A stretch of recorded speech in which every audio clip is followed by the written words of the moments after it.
Orang yang mengikuti ini semua, wassalamun alaihi yauma wulida. Saya akan jamin, kata Allah, keselamatan, ketenangan, ketentraman saat dia hidup di dunia. Hidup tenang, mau meninggal tenang, Masya Allah. Alam kubur tenang. Wa yauma yub'atsu hayya, dan dihidupkan. Tolong Anda fokus ya. Kita cuma sampai maghrib sesi ini. Jadi kita cuma sampai maghrib. Setelah maghrib kita buka bersama dan kita selesai. Ya, kami tidak sampai Isya karena kami akan ke Bandung. Ya, kami akan ke Bandung. Kalau Anda pengen terus sampai Isya silahkan, saya nggak ada. Ya. Di satu, antum sudah mengerti hakikat kemanusiaan. Tolong diingatkan ya, insya Allah nanti kita cetak ini. Judul bukunya Ma'rifatul Insan. Supaya antum bisa baca dulu, kalau sudah bisa baca, step selanjutnya mudah.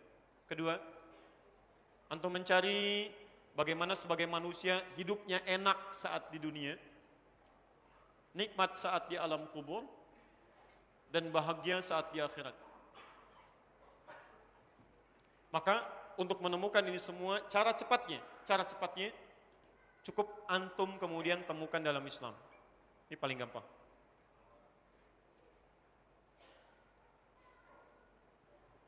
Baik, lihat sini. Kalau Anda ingin tahu tentang pesawat, maka Anda tanyakan kepada siapa? Pak Bibi. Baik. Paling gampang, tanyakan kepada pembuat pesawat. Kalau Anda ingin tahu tentang bagaimana cireng yang enak, tanyakan pada siapa? Pembuat cireng. Kalau ingin tahu bagaimana motor yang bagus, tanyakan pada siapa? Pembuat motor. Kalau ingin tahu bagaimana cara nikmat menjadi manusia, tanyakan pada siapa?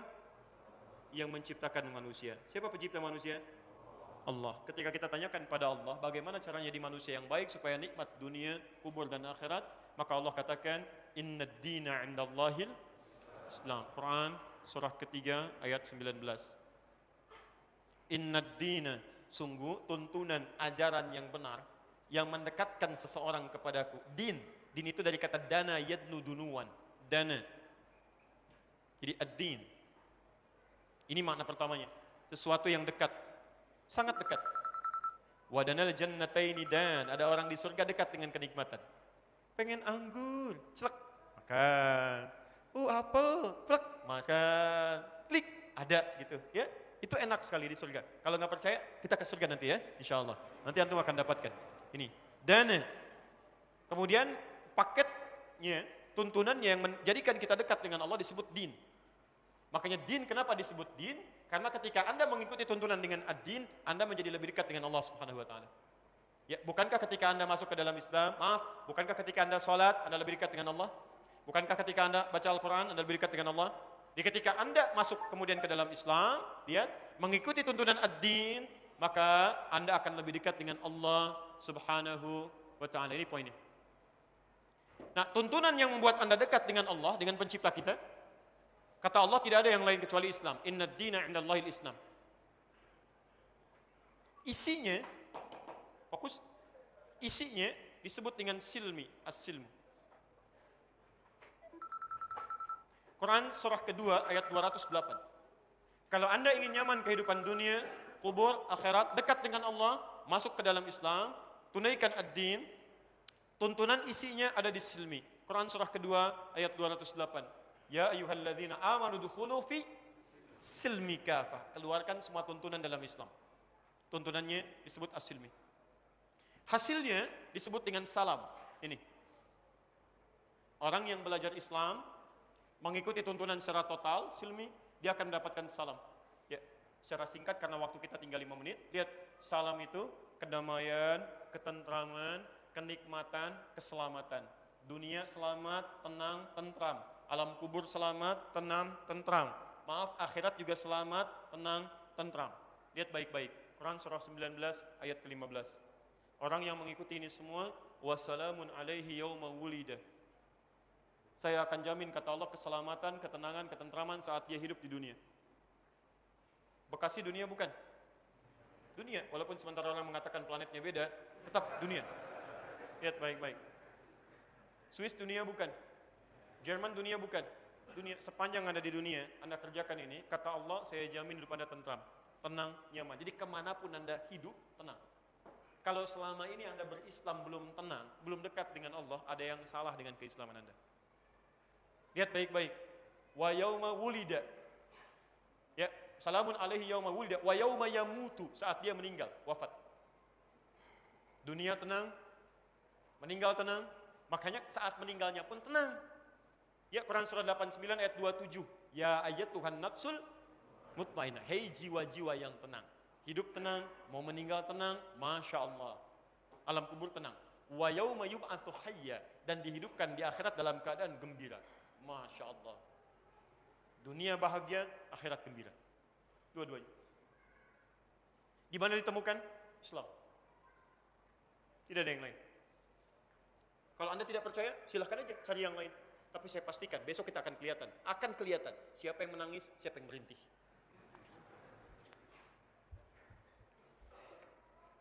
Taib.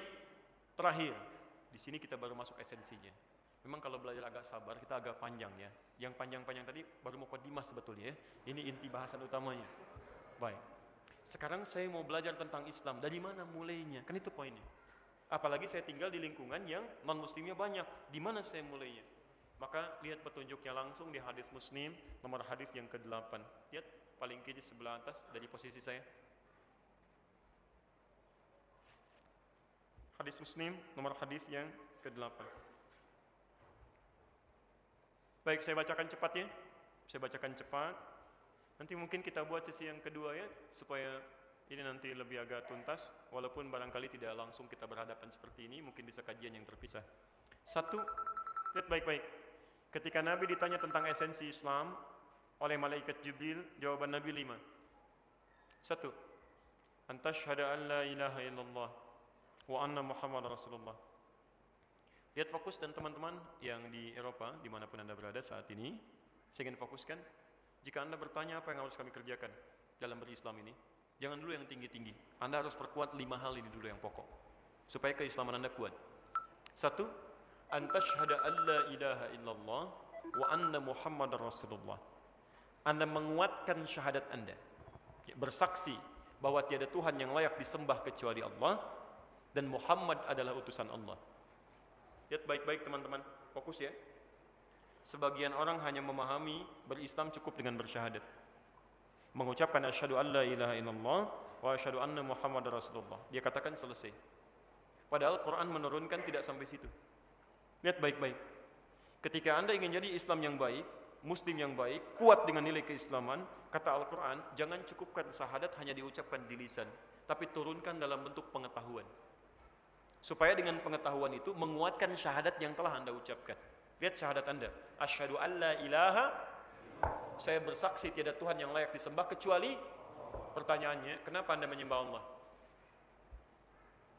Apa yang membedakan Allah dengan Tuhan yang lain? Kenapa Anda memutuskan Allah sebagai Tuhan, bukan yang lainnya? Kalau cuma Anda berkata ayatnya ada, hadisnya ada, yang lain pun akan mengatakan kami punya ayat, kami punya hadis.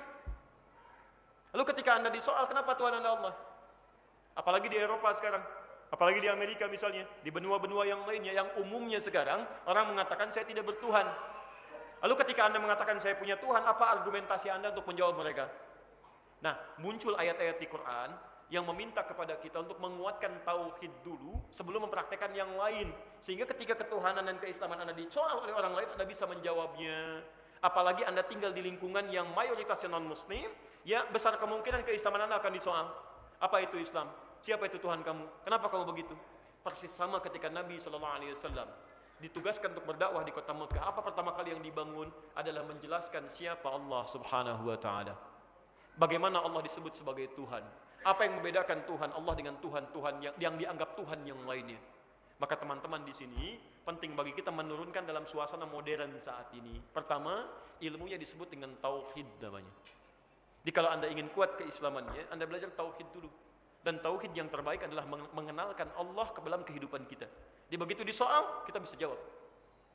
Oke, saya beri gambaran ya. Ini sudah masuk ke tempat kita sekarang. Tahun 2004, awal 2005, di Indonesia dibuka fakultas kedokteran di Universitas Islam, kerjasama dengan IDB, dan itu beasiswa. Pesertanya anak-anak yang lulus dari pesantren, ya lulus pesantren, masuk ke situ. Tahukah Anda, salah satu mata kuliahnya ada mata kuliah pluralisme agama. Saya luar biasa bingung gitu, bingung setengah hidup. Ya, Jadi kok ada gitu fakultas kedokteran belajar pluralisme agama. Dan ada adik kelas kami datang mengadukan persoalan. Saya tadi baru belajar, dosennya dari tokoh agama yang lain. Dia katakan semua agama sama. Bingung anak ini, anak baru lulus SMA. Ya, anak pesantren, logikanya belum matang, ditanya, semua agama sama. Ya, kalian kan nyembah batu juga kan, Ka'bah batu.